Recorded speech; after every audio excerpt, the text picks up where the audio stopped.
আসসালামু আলাইকুম। Check dishonour মামলার ক্ষেত্রে অনেক সময় প্রিম্যাচিউর মামলা বলে একটা কথা শুনে যায়। একটা টার্ম ইউজ করা হয় যে এই মামলাটা প্রিম্যাচিউর।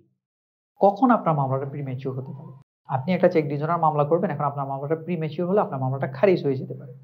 ঠিক আছে? এক্ষেত্রে প্রিম্যাচিউর কখন হয়? তো প্রিম্যাচিউর হওয়ার জন্য আপনাকে বুঝতে হবে প্রিম্যাচিউর অর্থটা কি? অর্থটা হচ্ছে ম্যাচিউর এর আগের অবস্থা। মানে এখনো ম্যাচিউরড হয়নি। অর্থাৎ মামলা করার জন্য আপনার প্রেক্ষাপটটা বা কজ অফ অ্যাকশনটা এখনো অ্যারাইজ করেনি। ওই অবস্থাটাকে আমরা নরমালি প্রিম্যাচিউর বলে থাকি। চেক ডিজনার মামলাতে কি হয় নরমালি? প্রসেসটা হচ্ছে আপনাকে কেউ একটা চেক দিল, আপনি চেকটা ব্যাংকে নিয়ে গেলেন, ব্যাংক ডিজনার করালো। আপনাকে একটা স্লিপ দিল। ওই দিন থেকে ৩০ দিনের মধ্যে আপনি একটা লিগ্যাল নোটিশ পাঠাবেন। লিগ্যাল নোটিশ পাঠানোর পরে ৩০ দিন অতিবাহিত হতে হবে। তারপরে গিয়ে আপনি মামলা দায়ের করতে পারবেন। এখন আপনার চেক ডিজনার হয়ে গেছে। সাথে যদি আপনি মামলা করেন তাহলে কি এটা ম্যাচিউর হলো? হলো না। আপনাকে কি করতে হবে? লিগ্যাল নোটিশ পাঠাতে হবে। লিগ্যাল নোটিশ পাঠানোর পরে আবার আপনাকে ৩০ দিন সময় দিতে হবে। আপনি যদি লিগ্যাল নোটিশ আজকে পাঠিয়ে কালকে যদি মামলা করেন তাহলে কি এটা ম্যাচিউর হলো?